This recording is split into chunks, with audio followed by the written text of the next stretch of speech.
بسم اللہ الرحمن الرحیم۔ نواقض وضو کی حکمت۔ سوال: اسلام نے جسم و لباس کی طہارت و نظافت کا جو لحاظ رکھا ہے، اس کی قدر و قیمت سے عقل انسانی انکار نہیں کر سکتی، لیکن اس سلسلے میں بعض جزئیات بالکل ناقابل فہم معلوم ہوتے ہیں۔ مثلاً ریح کے نکلنے سے وضو کا ٹوٹ جانا، حالانکہ جسم کے ایک حصے سے محض ایک ہوا کے نکل جانے میں بظاہر کوئی ایسی نجاست نہیں ہے جس سے وضو ساقط ہو جائے۔ آخر اس ہوا سے کیا چیز گندی ہو جاتی ہے؟ اسی طرح پیشاب کرنے سے وضو کا سقوط، حالانکہ اگر احتیاط سے پیشاب کیا جائے اور پھر اچھی طرح دھو لیا جائے تو کہیں کوئی نجاست لگی نہیں رہ جاتی۔ یہی حال دوسرے نواقض وضو کا ہے، جس سے وضو ٹوٹنے اور تجدید وضو لازم آنے کی کوئی وجہ سمجھ میں نہیں آتی۔ براہ کرم اس الجھن کو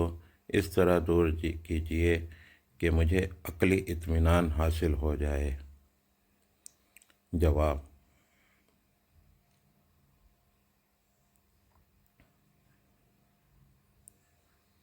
نواقض وضو کے مسئلے میں آپ کو جو شبہات پیش آئے ہیں، انہیں اگر آپ حل کرنا چاہیں تو اس کی صحیح صورت یہ ہے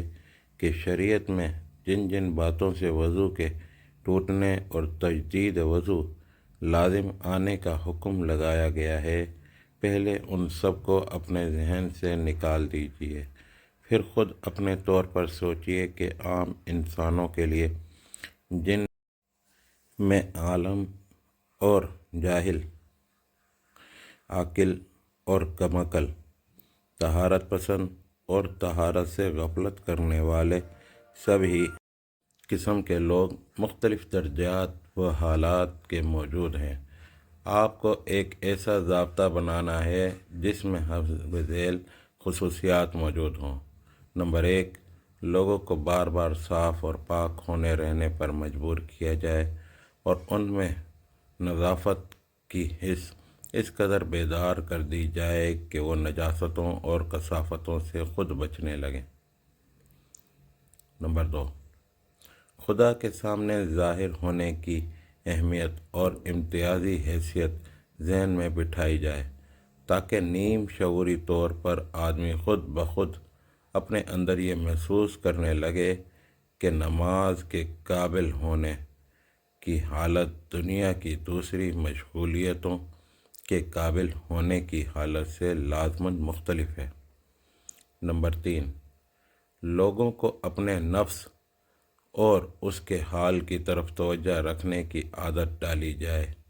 تاکہ وہ اپنے پاک یا ناپاک ہونے اور ایسے ہی دوسرے احوال سے جو ان پر وارد ہوتے رہتے ہیں بے خبر نہ ہونے پائیں، اور ایک طرح سے خود اپنے وجود کا جائزہ لیتے رہیں۔ نمبر 4، ضابطے کی تفصیلات کو ہر شخص کے اپنے فیصلے اور رائے پر نہ چھوڑا جائے، بلکہ ایک طریقہ کار معین ہو تاکہ انفرادی طور پر لوگ طہارت میں افراط و تفریط نہ کریں۔ نمبر 5، ضابطہ اس طرح بنایا جائے کہ اس میں اعتدال کے ساتھ طہارت کا مقصد حاصل ہو، یعنی نہ اتنی سختی ہو کہ زندگی تنگ ہو کر رہ جائے اور نہ اتنی نرمی کہ پاکیزگی باقی نہ رہے۔ ان 5 خصوصیات کو پیش نظر رکھ کر آپ خود ایک ضابطہ تجویز کریں، اور خیال رکھیں کہ اس میں کوئی بات اس نوعیت کی نہ آنے پائے جس پر وہ اعتراضات ہو سکتے ہوں جو آپ نے تحریر فرمائے ہیں۔ اس قسم کا ضابطہ بنانے کی کوشش میں اگر آپ صرف 1 ہفتہ صرف کریں گے تو آپ کی سمجھ میں خود بخود یہ بات آ جائے گی کہ ان خصوصیات کو ملحوظ رکھ کر صفائی و طہارت کا کوئی ایسا ضابطہ نہیں بنایا جا سکتا جس پر اس نوعیت کے اعتراضات وارد نہ ہو سکتے ہوں جو آپ نے پیش کیے ہیں۔ آپ کو بہرحال کچھ چیزیں ایسی مقرر کرنی پڑیں گی جن کے پیش آنے پر ایک طہارت کو ختم شدہ فرض کرنا اور دوسری طہارت کو ضروری قرار دینا ہوگا۔ آپ کو یہ بھی متعین کرنا ہوگا کہ ایک طہارت کی مدت قیام ڈیوریشن کن حدود تک رہے گی اور کن حدود پر ختم ہو جائے گی۔ اس غرض کے لیے جو حدیں بھی آپ تجویز کریں گے ان میں ناپاکی ظاہر اور نمایاں اور محسوس نہ ہوگی، بلکہ فرضی اور حکمی ہی ہوگی، اور لامحالہ بعض حوادث ہی کو حد بندی کے لیے نشان مقرر کرنا ہوگا۔ پھر آپ خود غور کیجئے کہ آپ کی تجویز کردہ حدیں ان اعتراضات سے کس طرح بچ سکتی ہیں جو آپ نے تحریر فرمائی ہیں۔